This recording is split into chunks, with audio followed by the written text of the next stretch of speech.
stay-at-home dad, watching Disney movies he never had. His daughter digs through all the VHS, crushing the classics in a princess dress. Informed like Scuttle, Kurt's got your ticket, making it real like Jiminy Cricket. Most are off the Captain Hook, but if the Tweedledum, he'll be taking more shots than Bambi's mom. Leaves him raised like Simba, or cracked like the beach dishes. He'll show you a whole new world, you won't need pre-wishes. Stay-at-home Disney dad.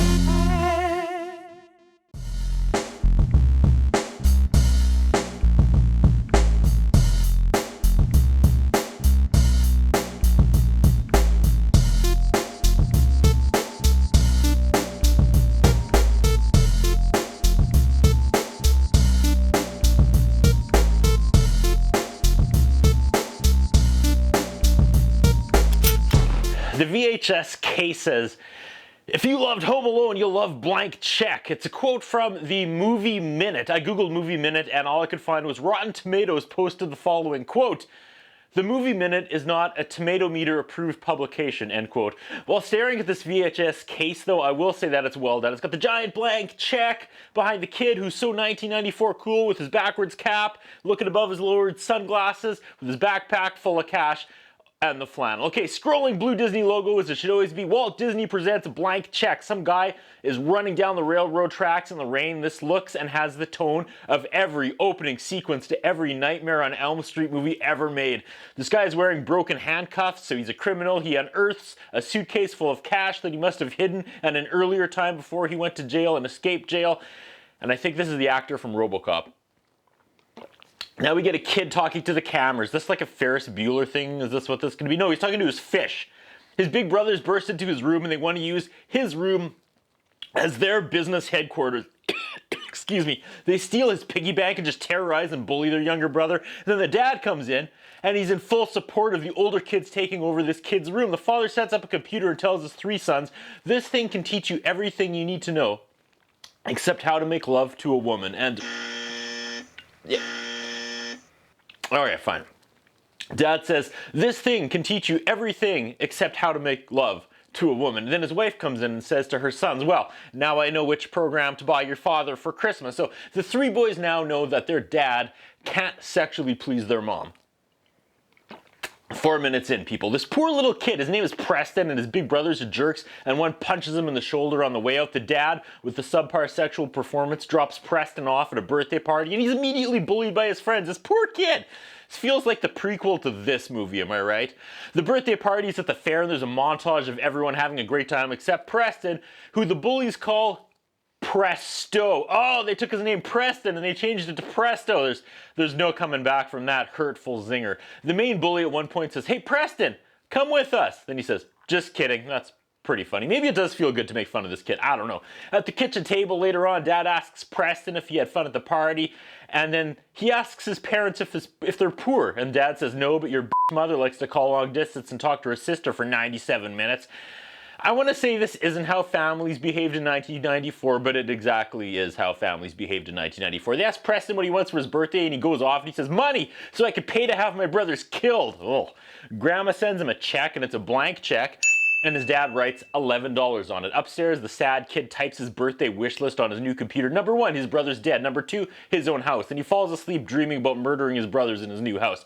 The RoboCop convict returns to some office and threatens a witness who helped put him in jail. Okay, this guy's the bank manager, Mr. Bitterman. He shows him the case of money and explains how these bills are marked, and the police will trace them in a second. So Quigley, the convict, tells him he's going to be back tomorrow to pick up a check for $1 million, or he's going to hurt his family.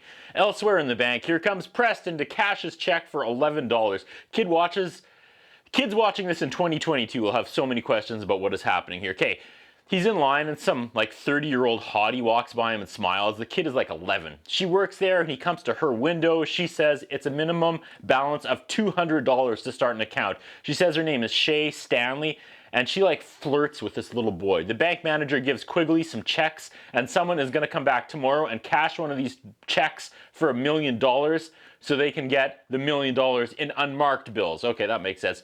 Preston leaves the bank and his schoolyard bully bikes by and steals Preston's check right out of his hands. Preston chases him and then biffs it and wipes out right behind Quigley's car as he backs up over his bike. Quigley then gets out and he's yelling at Preston now because Preston doesn't have enough people in his life currently who hate him, so this guy adds to it. But then the crowd is growing and Preston says Quigley smells like vodka, and Quigley starts getting paranoid that this kid is going to cause him some wanted attention, so he offers to just buy the kid a new bike. He wants to know how much to give him, but then the police start coming around the corner and he just tosses a blank check to Preston and says, give it to your dad. He'll know what to do. Go get yourself a new bike. And then he speeds away in his car. So back home, his parents ground him for allowing his bike to be run over, like this family here.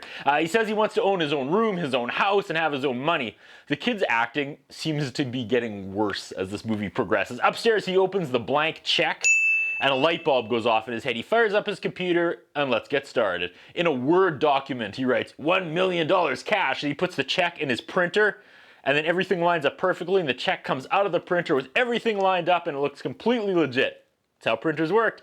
Happily, he falls asleep. The next day, he's back in line at the bank. He's trying to get the flirty 30-year-old's window, but instead he ends up with a grumpy old lady who understandably laughs at this $1 million check and takes him to see the bank president, Mr. Peterman. I see. He's gonna think Quigley sent the kid to catch the... You know, this is a decent little, like, misunderstanding plot. I'll give it props. This is well thought out. He asks if Mr. Quigley gave him this check. He did. How did you run into him? He didn't. He ran into me. See, this is good stuff. The bank manager burns the check and is like, oh, that Quigley sending a kid's pretty smart. So he stuffs this kid's backpack with $1 million. Then we see some guy getting to the counter and says his name is Juice, and he also has a check for $1 million. And she goes, go see Mr. Bank President Peterman as well. Is that Tone Loc? We cut back and forth between Juice on his way up the stairs and the kid filling his backpack full of money. Preston leaves in a hurry and he passes Juice in the hallway. They bump into each other and Preston drops the bag and Juice is like, my threads are fresh and I'm looking deaf. Yo, what's up with LOC? He lectures Preston about not being in school and hands the backpack of cash back to him like an idiot. Preston runs out as Juice walks into the manager's office and says, Juice. There's a rip-off version of Yellow's Oh Yeah playing through all of this. Tone Loc has no idea what the bank manager is talking about with his kid, but he goes, if you don't give me the $1 million, I'm gonna do the wild thing on your leg. Just kidding. He's gonna shoot him in the head. He says, quote, there's a bullet in the head in your future. That's kind of less funny than my Tone Loc joke. There's a castle next door to where Preston's family's house is for some reason. And Preston calls a real estate agent. He wants to make an offer because it's for sale. Product placement for Macintosh Computers right here. Ironically enough, Quigley's inside the castle trying to buy it, but Preston on the phone outbids him. We do the slow-mo money tossing on the bed scene back at the bank. Quigley's freaking out about, not having $1 million. He figures out the kid scammed him. Quigley says bank manager is going to find that kid dead or alive. Oh wow, the hot bank teller is actually an undercover FBI agent. Okay, swerve. She's wired all the time, and there's a van outside recording her. Preston is now mugging into the camera. This is less of a ripoff of Home Alone and more of a ripoff of Ferris Bueller's Day Off. Preston walks out and he pays the limo driver to take him to, quote, go buy some stuff. Disney montage, shopping at all the snooty, exclusive Roots clothing stores. This 90s montage of excess has aged poorly. He buys shades and a leather jacket and Nerf guns and parties with his limo driver. The limo driver is actually pretty funny, like the actor. Everything is cut fast and he's eating a tub of whipped ice cream in the back of the limo. He sees the bank clerk running, like jogging late at night in the dark, and he drives up beside her, leads on and goes, hey! And she isn't scared for her safety or anything. She smiles and like flirts back with his child hanging out of a limo. Preston says he's working for a guy named Macintosh, the name he used on the phone with a real estate agent after panicking and staring at the Mac computer logo for inspiration. She doesn't want to ride home. She says, I need to keep jogging because I'm out of shape. And the limo driver goes, not from where I'm looking, you're not. She goes back to the police van then and says, he's working for someone named Macintosh. Dad gets home, and there's delivery people and construction workers as far as the eye can see on their block, and Preston is on top of the castle with a megaphone bossing everyone around. He tells his dad Mr. Macintosh is moving in. Montage to I Want Candy, to Preston having all sorts of fun, because now his backyard is a trampoline park, go-kart racing track, water slide, pool, arcade. In the 90s, there was nothing cooler than someone sitting at a desk and putting their sneakers up. And that happens so many times in this movie. Quigley, Tone Loc, and Mr. Peterson crash a kid's birthday party looking for Preston, and this is creepy, and they know it's creepy. The bank lady, Shay, comes by to see Mr. Macintosh, and Preston tells her that Macintosh is in meetings all day and all night. Lots of weird shots of this kid and her legs. Like, this isn't me trying to be funny or make this a thing when it's not a thing, but this movie is using common movie tropes to portray sexual tension between these two characters. It's really odd, and it's so direct that I'm not going to fall for it, and I'm going to assume this is a bait and switch, and something is coming up that will make you feel stupid for looking at it this way. I put my trust in you, Disney. Preston makes a date with her representing Mr. Macintosh, and she's all in. The limo driver is later giving him dating advice. He says, downtown, they call me the Babe Master. He goes on about how he's a hit with the ladies because he's got a good body. And the joke is he doesn't have a good body. He tells Preston to take her to a buffet and fill his pockets with food so he could feed her again later. And also, you need to be buff. So another montage of the limo driver and Preston training to like a rip-off of the Right Said Fred song. They wrestle in those sumo suits as the footage is sped up.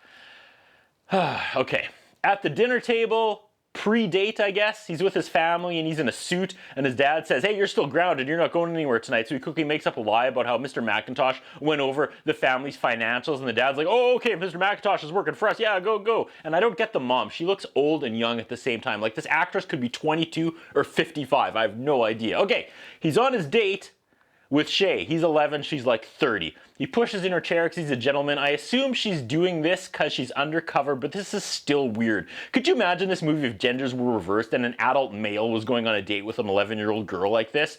Funny how that's immediately not cool. Yet this movie was made doing the same thing with the opposite genders. For the first time, someone mentions that $1 million really doesn't pay for that much anymore. That's what Shay says. This gives off just weird vibes. I don't know what to do with this. Preston is flirting with her, pretending that he represents Mr. Macintosh, and she's flirting back with him like she knows what's going on, and she's flirting with him and not Mr. Macintosh, if that makes sense. He takes her to one of those water spray sidewalk art things where water comes up and they slow-mo run through the water, getting sprayed, and they're both soaking wet, and they dance and they spin and everyone claps, and she's bowing in this soaking wet, tiny, tight dress again. This is classic romance movie stuff. These two are about to head back to her place and bang. That's what this scene represents in most other movies. Like, I have never seen this.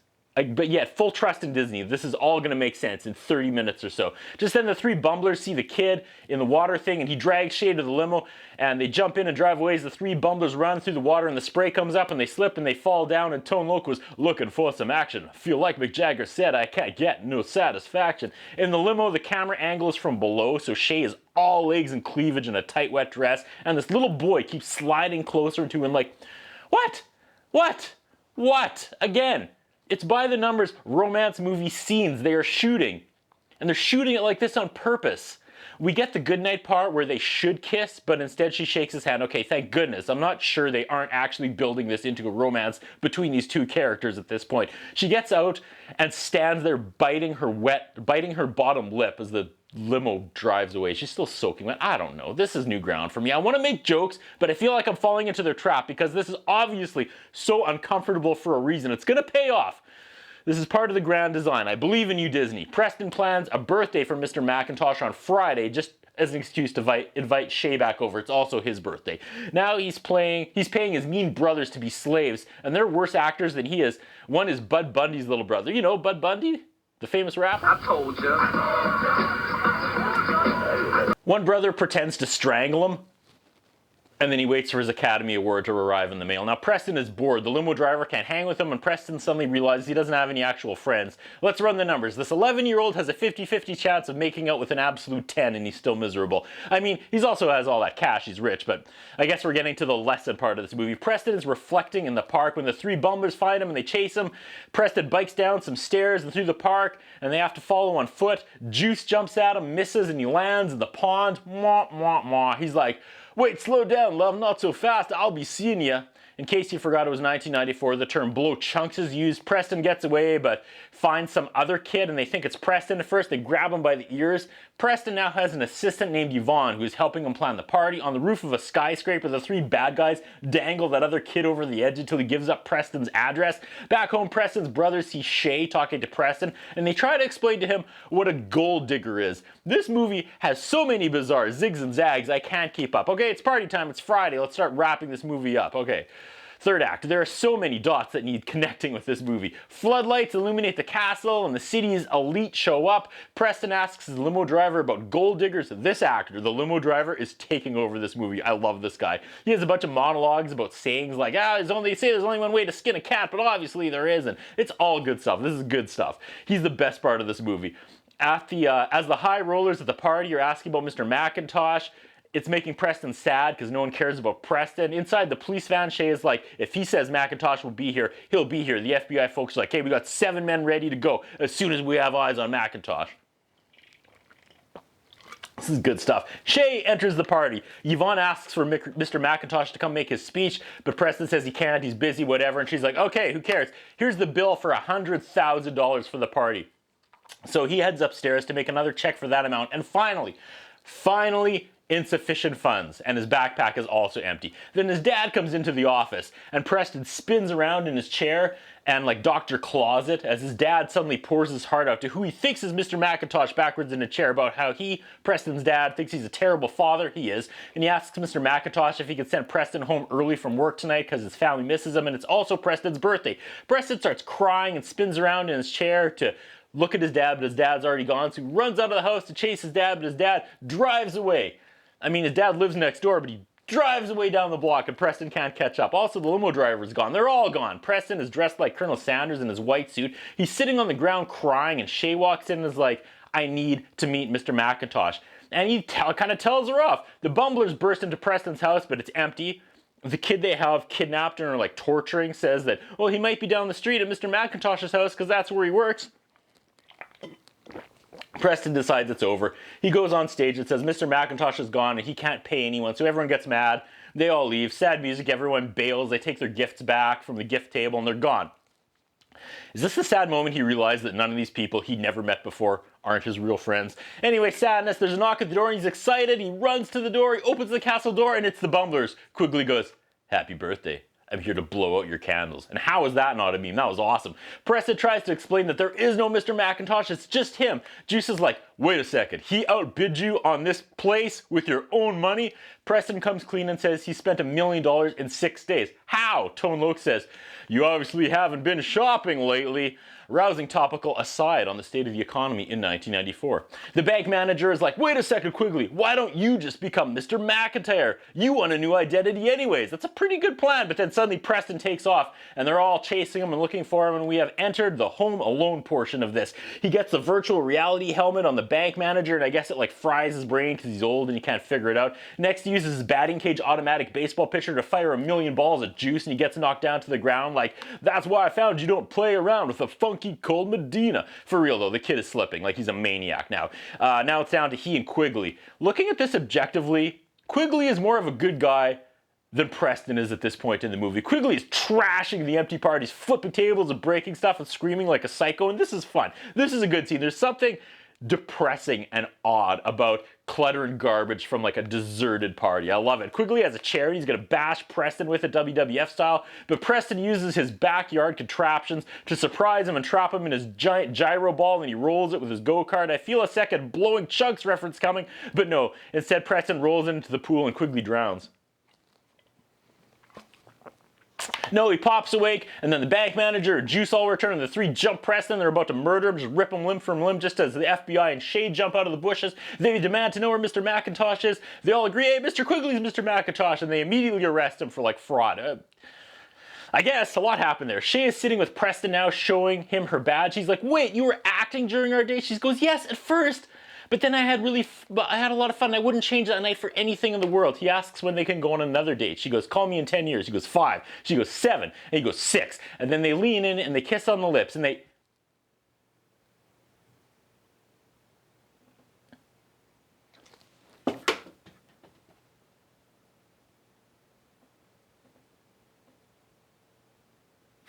No. No.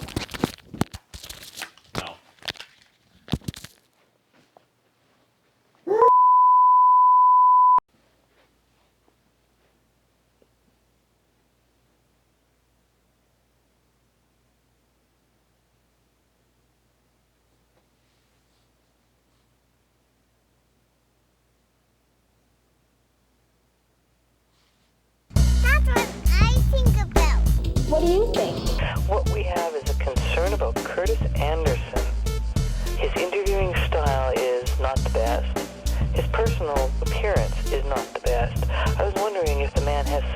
a whole